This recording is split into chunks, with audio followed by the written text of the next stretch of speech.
나이가 들면서 온몸에 나타나는 노화 현상은 누구도 피해갈 수가 없습니다. 한 해 두 해 연령대가 높아지다 보면 청력도 떨어지고 치아도 상실되고 또 눈도 노화로 인해 세상이 뿌옇게 보이기 시작합니다. 이 모든 것은 노화로 인해 자연스러운 현상입니다만 그렇다고 불편하게 살아갈 수는 없습니다. 왜냐? 불편을 해소할 방법은 있으니까요. 오늘은 침침한 눈, 백내장 이야기입니다. 눈이 침침하고 답답해 병원을 가면 백내장이라는 진단을 받는 분들이 많습니다. 그런데 수술할 때 잘 알아보고 하셔야 됩니다. 요즘 백내장 수술 후 실명되는 사람들이 늘고 있습니다. 그 이야기 지금 시작합니다. 안녕하십니까. 조여사 전성시대입니다. 눈의 노화로 인한 대표적인 질환이 백내장입니다. 그런데 백내장은 노화로 나타나기도 하지만 선천적으로도 타고나는 백내장도 있고 당뇨 합병증이나 오랫동안 약물 복용으로도 백내장은 발병한다는 겁니다.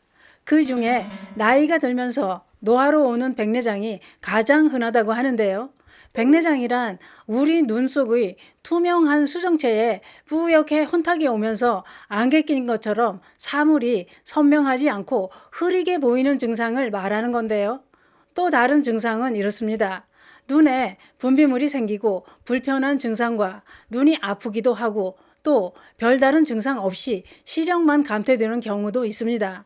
그런데 이런 백내장 치료는 약을 먹고 눈에다 약을 넣으며 치료를 하는데 이런 방법은 초기 때 백내장 진행을 지연시키는 효과는 있지만 어느 정도 진행된 백내장엔 효과가 없다는 겁니다. 그래서 수술을 해야 된다는 얘기지요. 우리나라 사람들이 가장 많이 받는 수술이 백내장 수술이라고 합니다. 한 해 동안 백내장 수술을 하는 환자 수는 68만 건이 넘는다고 하는데요. 그런데 문제가 있습니다. 눈이 침침해서 백내장 수술을 받았는데 수술 후 실명 위기에 놓였다는 사람들이 늘어나고 있습니다. 최근 몇 달 사이에 안과 학회에 보고된 것만 150건이 넘는다고 했습니다. 도대체 이게 뭔 일일까요?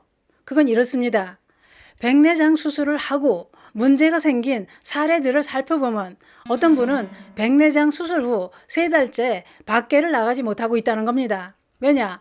백내장 수술을 받은 눈이 갑자기 곰팡이균에 감염이 돼서 수차례 항생제 주사를 맞아도 낫지를 않아 결국엔 수정체를 제거하고 감염 부위를 전부 긁어내는 추가 수술까지 받고 그러느라 밖에도 못 나간다는 얘기입니다. 또 다른 환자도 수술 후 곰팡이균에 감염돼 한쪽 시력을 거의 잃어서 색깔도 구별할 수 없게 되었다고 했습니다. 이렇게 백내장 수술 후 곰팡이균에 감염되어 실명 위기에 놓인 환자들이 늘어나고 있다는 겁니다. 그래서 식약처가 나서서 조사를 했습니다. 조사를 해봤더니 수술 과정에서 눈을 보호하는 데 쓰이는 약이 있는데 이 약 한 개에서 이상이 발견됐다는 겁니다. 식약처 발표에 따르면 문제가 있는 약 해당 제약사 공장을 조사했더니 한 번 개봉한 원료를 재사용하고 제조 과정에서 오염이 됐을 가능성이 있다고 판단해 그 약을 판매 중지시키고 전량 회수 명령했다고 했습니다. 질병관리청도 집단 감염의 원인이 해당 의약품 때문인지 확실하게 규명하기 위해 역학조사를 벌이고 있다는 건데요. 밝은 세상을 보려고 뿌옇게 보이는 눈을 백내장 수술을 했다가 곰팡이균 감염으로 실명을 하게 된 피해자들은 어째야 합니까? 누가 보상을 해줄까요? 수술한 병원에서는 병원 잘못이 아니다. 또 제약회사는 일단은 질병관리청의 최종 역학조사 결과가 나와봐야 어디에 잘못이 있는지 알 거 아니냐. 이렇게 책임을 지는 곳이 없다는 겁니다. 환자들은 생업도 포기한 채 한 달에 200만 원이 넘는 치료비를 감당하느라 고통이 커가고 있는 상황입니다. 그런데 그게 그렇습니다. 의약품 구제 제도가 있기는 합니다. 의약품 부작용 피해 구제 제도는 이렇습니다. 정상적인 의약품을 사용했는데 그 약품으로 인해 사망, 장애, 질병 이런 피해가 발생한 경우 환자나 유족에게 나라에서 보상금을 지급하는 제도입니다. 그러나 이 사건은 원인이 특정 약품으로 밝혀진다고 해도 적용받기가 힘들다는 겁니다. 왜냐? 오염된 의약품의 책임은 제약회사에 있고 정부의 지원은 어렵다는 얘기입니다.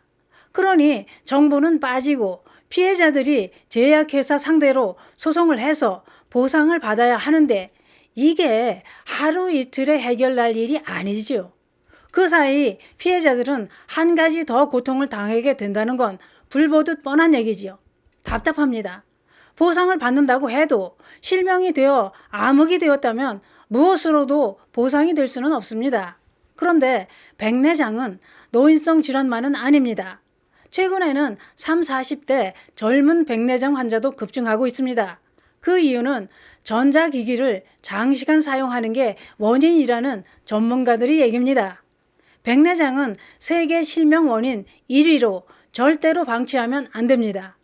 노화로 인해 침침해진 눈, 백내장을 수술해야 한다면 수술하기 전 이것부터 꼭 확인하시기 바랍니다. 백내장 수술 경험이 많은 의사인가? 또 철저한 감염 시스템이 갖춰진 백내장 수술실이 있는가? 또 백내장 수술과 동시에 노안 교정이 가능하므로 노안 렌즈에 대한 경험이 많은 의사인가? 그리고 백내장 수술 비용은 합리적인 비용인가? 또 한 가지는 수술 후에 집도의가 직접 1대1로 관리는 해주는지 이런 걸 꼼꼼하게 따지고 체크해서 선택하시기 바랍니다.